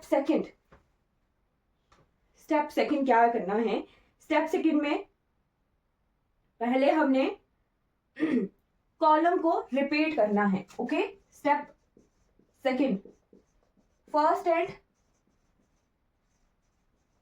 सेकंड कॉलम को लिखना है। राइट, अब भी थोड़ा आपको थोड़ा लगेगा कि बहुत बड़ा मैं करवा रही हूं, बट ऐसा नहीं। फर्स्ट कॉलम को रिपीट कीजिए पहले 1 4 2, फिर सेकंड कॉलम को रिपीट कर दीजिए वैसे ही 2 5 1। राइट, फिर जो ये इसके बाद ये मैट्रिक्स बन गई, अब ये 3x4 की मैट्रिक्स बन गई है, इसकी रोज को रिपीट करना है। राइट, स्टेप 3 में फर्स्ट एंड सेकंड रो को लिखना है। राइट, ये फर्स्ट रो को यहां लिख देंगे 1 2 3 1 2, और फिर ये सेकंड रो को लिख लेंगे 4 5 6 4 5। ओके, राइट, अब स्टेप 4 में जो फर्स्ट रो और फर्स्ट कॉलम बना हमारा, उसको हम क्या कर देंगे, क्रॉस कर देंगे, कांटा लगा देंगे। राइट, क्लियर, फर्स्ट रो और फर्स्ट कॉलम को हमने क्रॉस कर दिया। राइट, इसकी हमें जरूरत नहीं है। अब हम क्या करेंगे, मल्टीप्लीकेशन करेंगे नीचे को, है ना, और जो मैट्रिक्स हमारे पास आएगी उसको हम लिखेंगे राइट साइड को। राइट, मल्टीप्लीकेशन करेंगे नीचे साइड और लिखना है रो वाइज। मल्टीप्लीकेशन करेंगे कॉलम वाइज और लिखना है हमने रो वाइज। राइट, इससे क्या होगा, जो नेगेटिव साइन की दिक्कत आएगी, जैसे हमने 2x2 की मैट्रिक्स में देखा था कि डायरेक्ट हम बी और सी के साथ नेगेटिव साइन लगा रहे थे। राइट, बट यहाँ पे एक चीज आ जाएगी कि हमें नेगेटिव साइन किसके साथ लगाना है, किसके साथ नहीं लगाना है, वो हमें क्या तो ट्रांसपोज से पता चलता है ना। किसी मैट्रिक्स का ट्रांसपोज ले देते हैं तो जिनके साथ नेगेटिव साइन होता है उनका पॉजिटिव हो जाता है, और जिनके साथ पॉजिटिव साइन होता है उनका नेगेटिव हो जाता है। तो ट्रांसपोज के स्टेप को ही मैंने जो है नेग्लेक्ट कर दिया। अब हम डायरेक्ट लिखेंगे कि नेगेटिव साइन कहाँ आएगा कहाँ नहीं आएगा, वो हमें यहीं से ही क्लियर हो जाएगा। राइट, तो पहले कहाँ मल्टीप्लिकेशन करनी है, क्रॉस मल्टीप्लिकेशन करते हुए चलेगा यहाँ ये वाले में 5 -6, 5 - 6 कितना होता है, -1। ये मैट्रिक्स हमारे पास डायरेक्ट आ जाएगा एडजॉइंट। राइट, एडजॉइंट जो भी इस स्टेप के बाद मैट्रिक्स आएगी वो हमारे पास एडजॉइंट ए निकल के आएगा। ओके, 5 × 1 5, -6 × 1 6, -1 लिख लिया। फिर नेक्स्ट कॉलम की नेक्स्ट टर्म 3 - 2, 3 - 2 1, है ना, तो उसको हम कॉलम वाइज मल्टीप्लाई कर रहे हैं, रो वाइज लिखेंगे, तो ये आ गया 1। ओके, 3 - 2 1। अब 6 2 = 12 -5 3 = 15, 12 - 15 -3। राइट, -3। अब नेक्स्ट टर्म यहां मल्टीप्लाई करेंगे, 6 2 = 12 -4, 12 - 4 8 पॉजिटिव का, 1 - 3 2 = 6, 1 - 6 -5। क्लियर, -5। फिर यहां पे 4 3 = 12 -6 6। क्लियर, फिर यहां पहुंच गए, फिर से ये इस जगह 4 - 10, 4 - 10 -6। क्लियर, 2 2 = 4 -1, 4 -1 3 पॉजिटिव का, फिर 5 - 6, 5 1 = 5 -6, 5 - 6 कितना हो गया, -1। 5 - 6 से 4 2 = 8, 5 - 8 -3। क्लियर, ये मैट्रिक्स जो निकल के आई है ये हमारे पास डायरेक्ट एडजॉइंट एक ही मैट्रिक्स जो है निकल कर आई है। ओके, और फिर हमें ए का डिटर्मिनेंट निकालना तो आता ही होगा, बिल्कुल। इस रो को और इस रो को जो है नेग्लेक्ट कर देते हैं, है ना। 5 - 6, 5 - 6 कितना आएगा, -1। फिर सेकंड रो और सेकंड कॉलम और फर्स्ट रो के बीच जो टर्म्स बचती हैं, है ना, उन्हें मल्टीप्लाई करते हैं, -4 - 12। चलिए, डिटर्मिनेंट निकालना तो सबको आता ही है, किस तरह से निकालते हैं वो हमें पता होता है, बस एडजॉइंट निकालने के लिए हमने शॉर्ट ट्रिक देख ली। एक और मैट्रिक्स देख लेते हैं किस तरह से हमने ये शॉर्ट ट्रिक निकाली है, एक और मैट्रिक्स के साथ देखते हैं। राइट, फिर ए इनवर्स निकल के आएगा और ए इनवर्स को हम यहाँ एम स्टार के फॉर्मूला में पुट करेंगे और डायरेक्ट हमारे पास इफेक्टिव मास निकल के आ जाएगा। क्वेश्चन कैसे आते हैं वो मैं आपको बताऊंगी अभी कि क्वेश्चन किस तरह से आए हैं 2D और 3D मैट्रिक्स के। राइट, एक और मैट्रिक्स लिख लेते हैं।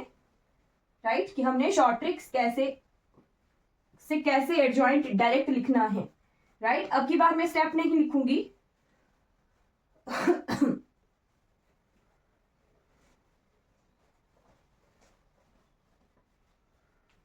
चलिए, एक मैट्रिक्स है जैसे 1 2 3 1 2 3 2 1 3 ओके एंड 1 0 0। ये क्या है? ए मैट्रिक्स है 3 क्रॉस 3 की। तो पहला स्टेप कि जो मैट्रिक्स दी हुई है उसको हुबहू वैसे ही का वैसा लिख देना है। 1 2 3 2 1 3 1 0 0। अब इसके बाद फर्स्ट कॉलम और सेकंड कॉलम को वैसे का वैसा लिखना है। 1 2 1 है 2 1 0 ओके 1 2 1 एंड 2 1 0। फिर इनको लिखना है रोज को 1 2 3 1 2 साथ में करिएगा मेरे साथ। फिर ये वाली रो 2 1 3 2 1 ओके। फिर उसके बाद ये जो पहली रो और पहली कॉलम है इसे कट कर दीजिए। पहली रो और पहली कॉलम को कैंसिल कर दिया जाएगा। राइट, तो हमारे पास 4 क्रॉस 4 की मैट्रिक्स रहेगी। उसको मल्टीप्लाई जब करेंगे तो हमारे पास 3 क्रॉस 3 की मैट्रिक्स आएगी। मल्टीप्लाई करना है हमने कॉलम वाइज और लिखना है रो वाइज। तो कौन सी कितनी मैट्रिक्स आएगी? 1 0 0 0 0 इंटू 0 0 0 माइनस 0 0 3 2 जा 6 माइनस 3 3 ओके। फिर यहां पहुंच गए 2 into 0 0 minus 3 minus of 3 0 minus 3 minus of 3 3 2 जा 6 माइनस 3 3 राइट।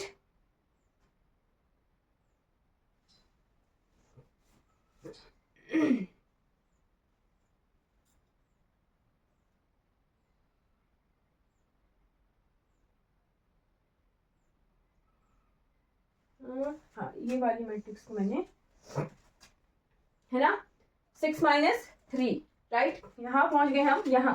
फिर 2 into 0 0 minus 1 minus of 1 2 2 minus 0 2 minus 0 कितना हो गया 2 और 1 minus 4 minus 3 1 minus 4 minus 3। Direct हमारे पास एडजॉइंट ए की मैट्रिक्स निकल के आ गई है ना। ज्यादा देर लगी निकालने के लिए? बिल्कुल नहीं, है ना। सिंपल सी एडजॉइंट ए निकल गया, डिटर्मिनेंट से डिवाइड करेंगे और ए इनवर्स हमारा निकल के आ जाएगा। एक और मैट्रिक्स देख लेते हैं जल्दी से। एक और मैट्रिक्स देखेंगे फिर हमें बिल्कुल क्लियरली बहुत जल्दी से हमें एडजॉइंट ए निकालना आ गया है। Okay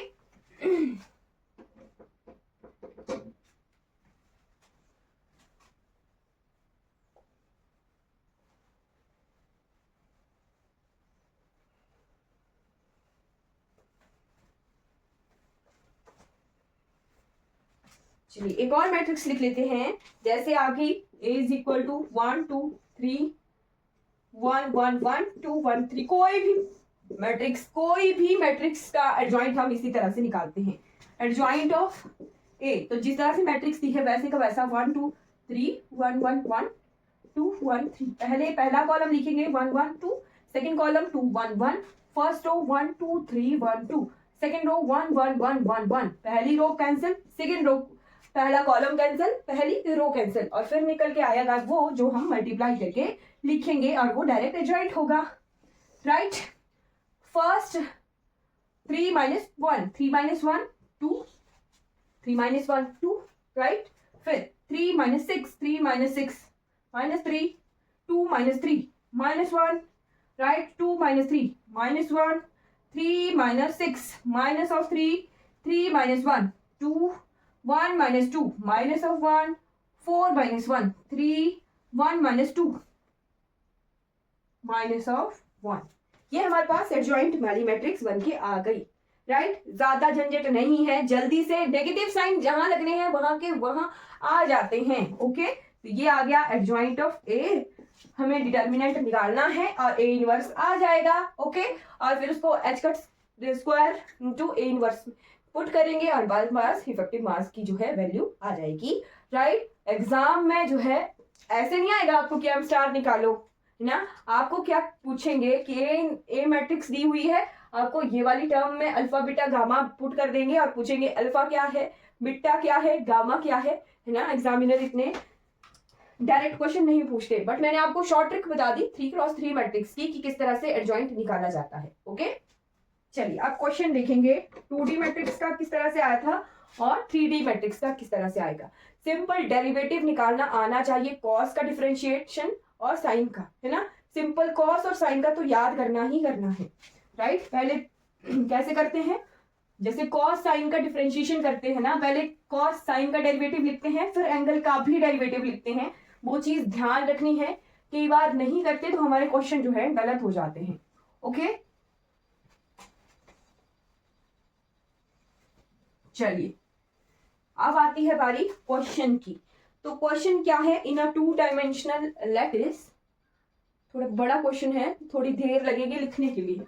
question in a 2D lattice, simple बता दिया है 2D है। The energy of dispersion relation, the energy of dispersion relation. ओहो, एक चीज रह गई बताना आपको, क्या चीज रही है वो लिख लेते हैं।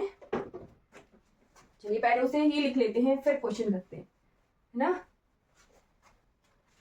हमने एम स्टार लिखा था 1D के लिए h cut square DE by DK, D square E by D square E by DK square, right. फिर हमने 2D के लिए मैट्रिक्स लिखी ऐसे, 2D के लिए मैट्रिक्स लिखी A, कैसे लिखी, M x x M star x x M star x y M star y x and M star y y। फिर हमने देखा इनके लिए फॉर्मूला 2D और 3D के लिए, h cut square is equal to M star A inverse, right. M star A inverse हमने लिखा, राइट। ओके, ठीक है।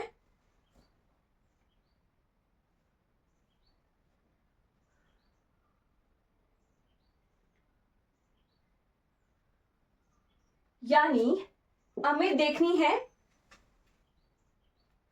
इस वाली फॉर्मेट में ए मैट्रिक्स, राइट।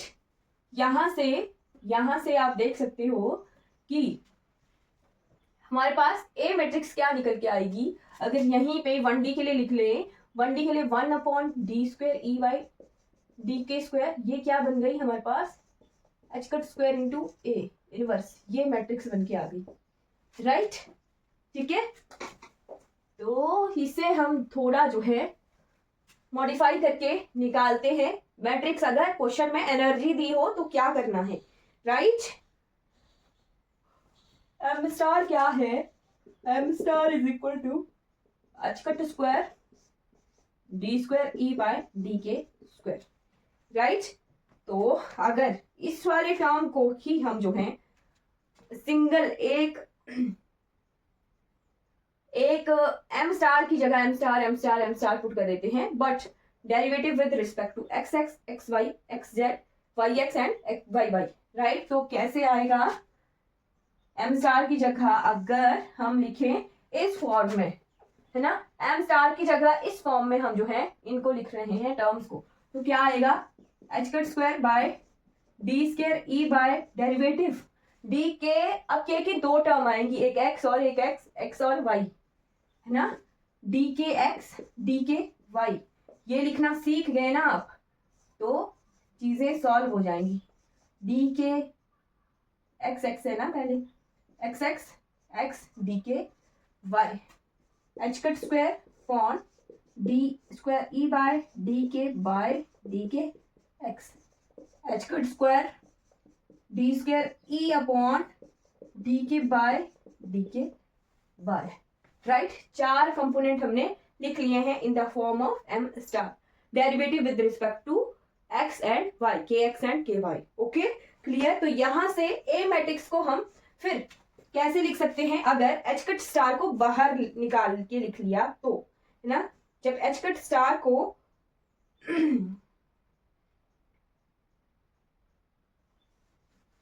बाहर निकाल के लिख लिया तो कैसे लिख सकते हैं,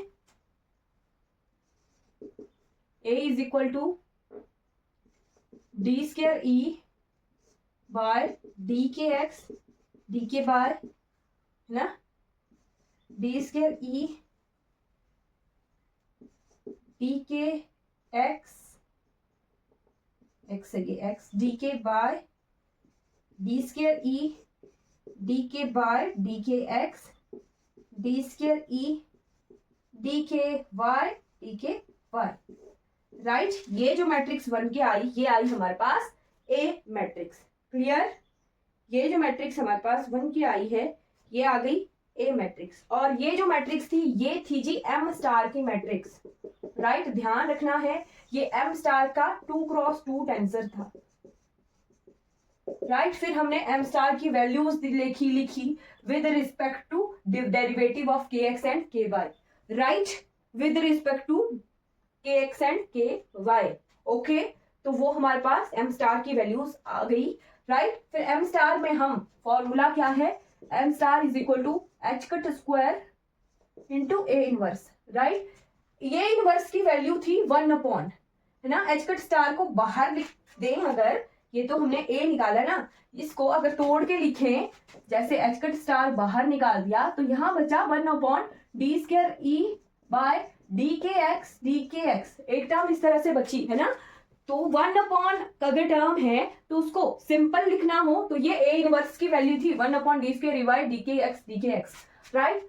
फिर ए इनवर्स को सीधा करके लिख लिया, इनवर्स को हटा लिया, तो ये हमारे पास ए मैट्रिक्स बन के आ गई 2x2 की, सिंपल। अगर एनर्जीज दी हैं तो एनर्जी का डेरिवेटिव करके हम ए मैट्रिक्स, क्वेश्चन में एनर्जीज दी होती हैं, है ना, और एनर्जीज दी होती हैं उनका एनर्जी का के एक्स के वाई के विद रिस्पेक्ट डेरिवेटिव करके हम ए मैट्रिक्स इस तरह से निकालते हैं। ये चीज आपने नोट कर लेनी है। ये एम स्टार की 2x2 की मैट्रिक्स थी, राइट, और ये हमारे पास ए मैट्रिक्स निकल के आ गई with respect to energies, okay, clear. ये हमने एम स्टार लिखा, फिर, है ना, एम स्टार लिखा हमने यहां से, जो हमने 1D की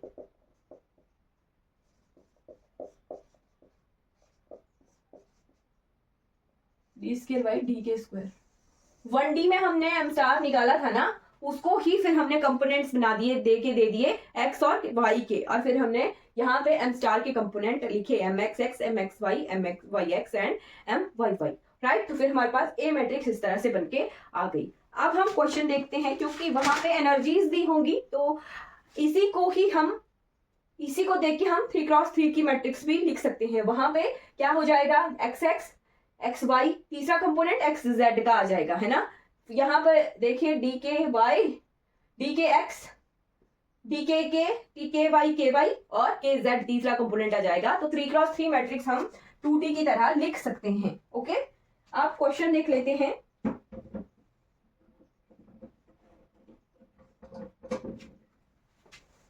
कि क्वेश्चन किस तरह से आए थे, और क्वेश्चन तो इजी होते हैं, हमें एक आध कंपोनेंट निकालना आना चाहिए, एनर्जी का डेरिवेटिव निकालना आना चाहिए, राइट। क्वेश्चन देख के आपको पता लग जाएगा कि इजी क्वेश्चन है।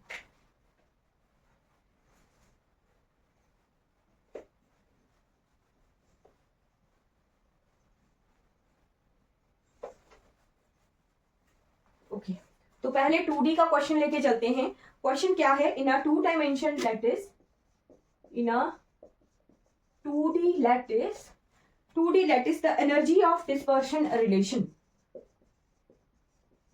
energy of dispersion relation of electron is,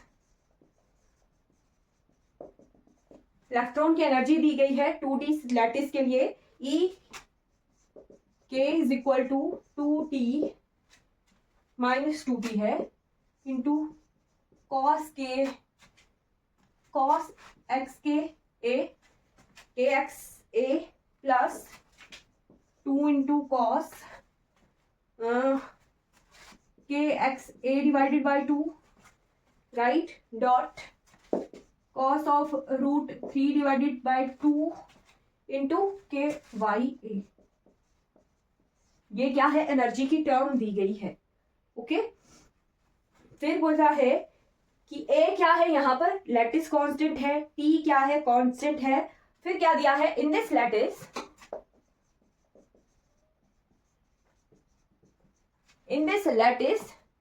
Mij of electron, Mij of electron calculated at kx ky is equal to 0, right. बोला है कि ky kx पर ky kx की वैल्यू जब 0 पुट करेंगे तब हमने Mij कैलकुलेट किया है, और उसकी फॉर्म एक मैट्रिक्स की फॉर्म में है, हैज द फॉर्म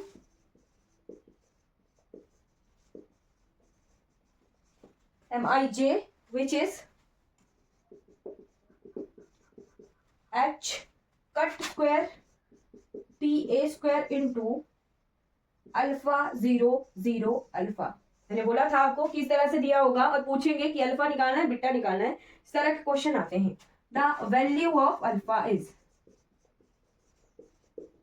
ये क्वेश्चन है, देखने को बहुत बड़ा क्वेश्चन लग रहा होगा कि बहुत बड़ा क्वेश्चन है, राइट, बट सिंपल सा क्वेश्चन है। के एक्स के वाई को 0 पुट कर देंगे, राइट। अल्फा 0 0 अल्फा, यानी ये दोनों टर्म क्या है, सेम है, यानी जब हम एक ही निकाल देंगे ना, एक ही निकालेंगे, सिंपल सी चीज ट्रिक है, क्वेश्चन को देख के सॉल्व करना है। अगर हम एक कंपोनेंट निकाल देते हैं तो दूसरा कंपोनेंट बिल्कुल सेम आएगा, एक कंपोनेंट ही हमें निकालना है और उससे ही हमें अल्फा की वैल्यू निकाल सकते हैं, राइट। तो सिंपल सा एक कंपोनेंट कैसे निकालते हैं, Mij का, यानी एम स्टार मैट्रिक्स का एक कंपोनेंट कैसे निकालते हैं, एच कट स्क्वायर, तो बाहर निकाल दिया, ये टर्म इन्होंने बाहर निकाल दी है, derivative of D square e by d k x, simple सी चीज, के एक्स वाली ही टर्म अगर हम निकालेंगे तो वो एक कंपोनेंट हमारा आ जाएगा, सिंपल बात, ज्यादा कुछ कैलकुलेट करने की जरूरत नहीं है, ओके। तो सिंपल सा हमें सिर्फ और सिर्फ एनर्जी की जरूरत है, तो क्वेश्चन में मिटा रही हूं, डेरिवेटिव कैसे निकालना है वो देख लेते हैं। क्वेश्चन को देख के हमने पहचान लिया कि केवल एक ही कंपोनेंट निकालेंगे, उसी से ही हमारा काम चल जाएगा। तो डेरिवेटिव, पहले derivative of energy with respect to k x, पहले एक डेरिवेटिव फिर दूसरा डेरिवेटिव। अब हमने क्या करना है, के एक्स के वाई, के एक्स की फॉर्म में डेरिवेटिव निकालते हैं, के एक्स का डेरिवेटिव, ओके। अगर के एक्स की विद रिस्पेक्ट करेंगे, के वाई को कांस्टेंट लेके चलेंगे, -2t वैसे ही आ गया। कॉस का डेरिवेटिव, कॉस का डेरिवेटिव होता है माइनस साइन, है ना, minus sine k x a आ गया, के एक्स ए का डेरिवेटिव ए, ओके, राइट। पहले कॉस वाली टर्म का डेरिवेटिव, फिर एंगल का डेरिवेटिव, फिर आ गया plus 2 into cos of k x a derivative minus sine k x a divided by 2, फिर आ गया k x a divided by 2 का डेरिवेटिव, तो ये आ गया a बाई 2, ओके, डॉट, इसको हम कांस्टेंट लेके चलते हैं, राइट। फिर second D square e d k x, okay. Minus को कॉमन लेके हम बाहर ले आए हैं, इस वाली टर्म के साथ भी माइनस है, इस वाली टर्म के साथ भी माइनस है, माइनस को कॉमन लेके बाहर लेके आएंगे तो प्लस हो जाएगा, प्लस 2t डेरिवेटिव ए, यहां से 2 से 2 कैंसिल हो गया, है ना, 2 से 2 कैंसिल हो गया। ए को भी क्या हम बाहर लेके आ सकते थे, चलो बाहर नहीं लाना है तब भी हम ऐसे ही लिख लेते हैं, ए साइन का डेरिवेटिव क्या आ गया, कॉस के एक्स ए इंटू के एक्स ए का डेरिवेटिव ए, प्लस 2 कैंसिल कर दिया था ए, साइन माइनस तो बाहर निकाल के कॉमन निकाल के प्लस कर दिया है ना, साइन का डेरिवेटिव आ गया cos of k x a divided by 2 into a by 2 dot cos of √3 divided by 2 k by ए, आ गई सिंपल सी चीज, ओके। अब इसे लिख लेते हैं 2t into a into a square हो जाएगा, right, a square cos k x a plus a square by 2 cos k x a divided by 2 dot cos of √3 divided by 2 k by ए, आ गया derivative. इसी term से जो है हम solve करके इसको निकालेंगे, है ना, राइट। अब इसकी जरूरत नहीं है, यहां से ही हम सिंपल इसी कंपोनेंट से हम अल्फा की वैल्यू निकाल सकते हैं, इतना हमें पता लग गया है। बाकी दो कंपोनेंट बी और सी हमारे पास जीरो है, तो उसको हम जीरो पुट करेंगे। अब हमें पता है, हमें बोला है at k x and k y is equal to zero, right. यानी इस वाली टर्म में के एक्स और के वाई को हमने जीरो पुट करना है, राइट।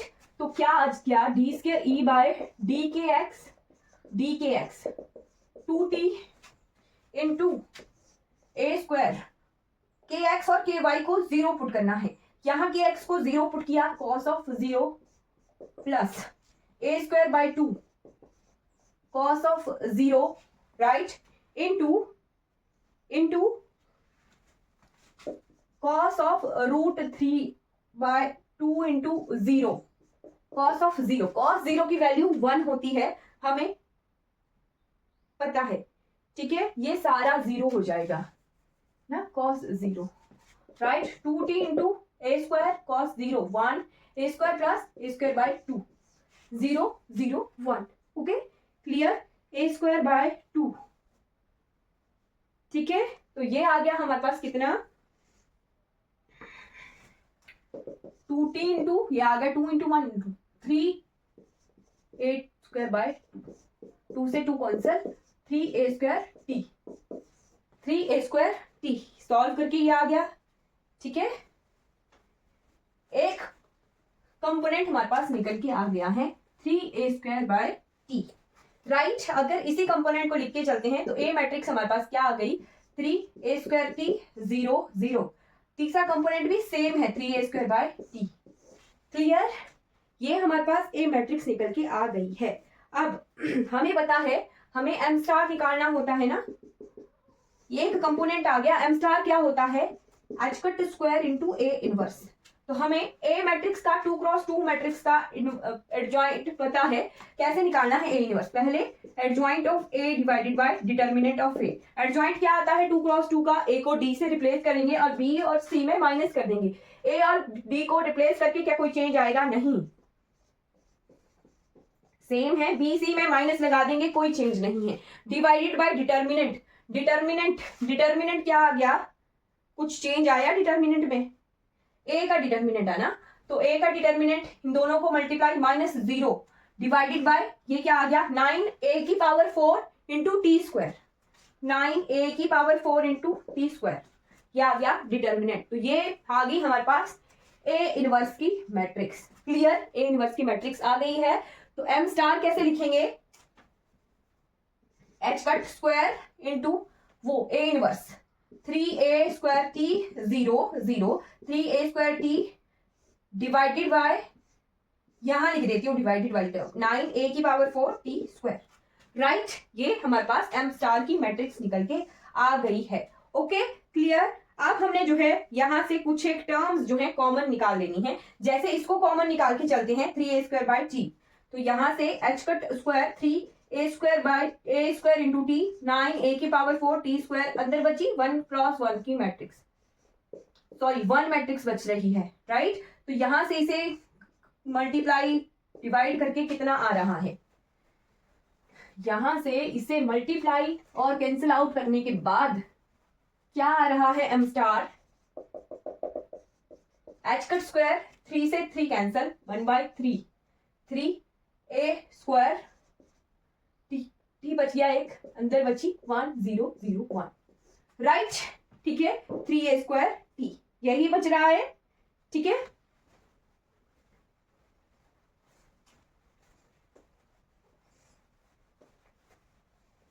साथ में हमें क्वेश्चन में MIJ की क्या वैल्यू मिली थी, MIJ की वैल्यू थी ये एच कट स्क्वायर, क्वेश्चन में जो दी गई थी m cut square h cut square upon a square t into alpha 0 0 alpha. आप इन दोनों को कंपेयर करेंगे और अल्फा की वैल्यू निकालनी है, दोनों का कंपैरिजन करके हमने अल्फा की वैल्यू निकालनी है, राइट। तो दोनों का कंपैरिजन अगर किया जाए तो यहाँ पे 3 टर्म एक्स्ट्रा है, तो 3 को अंदर ले जाते हैं, एच कट स्क्वायर ए स्क्वायर टी इंटू 1/3 0 0 1/3। तो इन दोनों का अगर कंपैरिजन किया जाए तो यहां से अल्फा आ जाएगा 1/3। इतना सा क्वेश्चन है, ज्यादा कुछ नहीं था। एक ही टर्म हमने निकाली और एक ही टर्म से हमने एम स्टार की वैल्यू निकाली। एम स्टार को सॉल्व करने के बाद जो एम स्टार क्वेश्चन में दिया है उसके साथ जो हमने एम स्टार निकाला उसको कंपेयर किया और वहां से अल्फा की वैल्यू निकाल ली। ठीक है, सिंपल सा क्वेश्चन है, ज्यादा डिफिकल्ट और ज्यादा बड़ा क्वेश्चन नहीं आता है, सिंपल सी बात है। राइट, 3x3 की मैट्रिक्स, चलिए 3x3 के भी इसी तरह से क्वेश्चन आते हैं, थोड़ा ज्यादा फॉर्मेट आ जाएगा। वहां पर भी हमने देखना है कितने कंपोनेंट हमें निकालने हैं, कितने नहीं निकालने हैं, और फिर हमारा सॉल्व हो जाता है। राइट, वहां पे कई बार हमें 3 कंपोनेंट निकालने पड़ते हैं। राइट, 3 कंपोनेंट कैसे? डायगोनल अगर अलग अलग दिए हैं, सेम दिए हैं, तब हम एक ही कंपोनेंट निकालेंगे। अगर डायगोनल अलग अलग दिए हैं तो हमें kx ky kz इतने डेरिवेटिव निकालने हैं 3, और फिर हम निकाल सकते हैं mij यानी एम स्टार की वैल्यू। एम स्टार की मैट्रिक्स को कंपेयर करेंगे जो मैट्रिक्स हमारे पास दी है, और फिर हमारे पास वैल्यूज आ जाती हैं। तो इस तरह से इफेक्टिव मास के क्वेश्चन आते ही आते हैं एग्जाम में। इफेक्टिव मास के क्वेश्चन एग्जाम में आते ही आते हैं। किस तरह से सॉल्व करना है वो मैंने आपको सिखा दिया है। आज की क्लास में हम इतना ही पढ़ेंगे। कल की क्लास में अब हम बढ़ चलेंगे। ये जो हमारे क्रॉनिंग पैनिंग मॉडल था, थोड़ा सा इंट्रोडक्शन अगले चीजों का। ये जो क्रॉनिंग पैनिंग मॉडल था, इसने क्या क्या बताया? इसने बताई हमारे पास एनर्जीज, बताई इलेक्ट्रॉन की। राइट, पोटेंशियल में अगर वो मूव कर रहा है, कौन सा था? फाइनाइट स्क्वायर वेल पोटेंशियल था। फाइनाइट स्क्वायर वेल पोटेंशियल में मूव कर रहा था तो उसका हमने निकाला एम स्टार। एम स्टार यानी इफेक्टिव मास। इफेक्टिव मास को हम सिंपल सी term h cut square by d square e by d k square, इसमें इस फॉर्म में लिख रही हूं। अगर 2D के केस होगा तो x दो टर्म्स आ जाएंगी, 2 कंपोनेंट आ जाएंगे x और xy। 3 कंपोनेंट आ जाएंगे 3D के केस में। तो हमने इफेक्टिव मास निकाला 2D 3D 1D के लिए। फिर बाद में ये जो मॉडल है, ये मॉडल के बाद क्या होता है, जो बैंड थ्योरी है ना हमारी, वो बैंड थ्योरी डिफरेंशिएट कर देती है। बैंड थ्योरी में ब्लॉच थ्योरम और क्रॉनिंग पैनिंग मॉडल, 2 चीजें हमने देखी थी। राइट, फिर लास्ट में लिख लीजिएगा, बैंड थ्योरी ने जो है क्या किया, डिफरेंशिएट कर दिया, differentiated between conductor, insulator and semiconductor. Right, conductor, insulator और सेमीकंडक्टर तीनों में डिफरेंशिएट कर देती है, करने में सफल हो जाती है हमारी band theory. Right, band theory से हमें कंडक्टर, इंसुलेटर और सेमीकंडक्टर तीनों में डिफरेंशिएशन पता लग जाती है। राइट, फिर अब जब हम कल की क्लास में देखेंगे तो कल की क्लास में हम कंडक्टर, इंसुलेटर और सेमीकंडक्टर से डायरेक्ट क्वेश्चन देखेंगे कि डायरेक्ट क्वेश्चन आते हैं कि कौन सा कंडक्टर है और कौन सा इंसुलेटर है, वो डायरेक्ट क्वेश्चन हमारे आ जाते हैं। तो वो चीज हम अब कल स्टार्ट करेंगे। ओके, तो बैंड थ्योरीज में हमें एनर्जीज मिल गई, इफेक्टिव मास मिल गया इलेक्ट्रॉन का। इस मॉडल ने हमें ये भी बताया था कि जो इलेक्ट्रॉन है वो फ्री नहीं है, वो पोटेंशियल के अंडर मूव करते हैं। पोटेंशियल किसका होता है? तो पॉजिटिव को न्यूक्लियस का जो पोटेंशियल होता है उसके अंडर ही इलेक्ट्रॉन जो है मूव करते हैं किसी सॉलिड में। राइट, फिर उन्होंने डिफरेंशिएट कर दिया कंडक्टर, इंसुलेटर और सेमीकंडक्टर। राइट, तो अब हम सॉलिड स्टेट फिजिक्स में लास्ट वाले चैप्टर्स की तरफ बढ़ चले हैं। अब हम कंडक्टर, इंसुलेटर और सेमीकंडक्टर की कुछ प्रॉपर्टीज पढ़ेंगे। राइट, इलेक्ट्रिक प्रॉपर्टीज जैसे डाइलेक्ट्रिक वगैरह, मैग्नेटिक प्रॉपर्टीज पढ़ेंगे, फेरोमैग्नेटिज्म वगैरह, और फिर सेमीकंडक्टर पढ़ेंगे। सेमीकंडक्टर का तो एक फुल चैप्टर आएगा। राइट, फिर हम सुपर कंडक्टिविटी पढ़ेंगे और फिर हमारा ये सॉलिड स्टेट फिजिक्स जो है कंप्लीट हो जाता है। 2-3 लेक्चर बचे हैं, कंप्लीट होने वाली है हमारी solid state physics. I hope आपको ये क्लासेस अच्छी लग रही होंगी। चलिए, कोई भी डाउट रहेगा इस क्लास से रिगार्डिंग तो आपने जो है चैट बॉक्स में पूछ लेना है। ओके,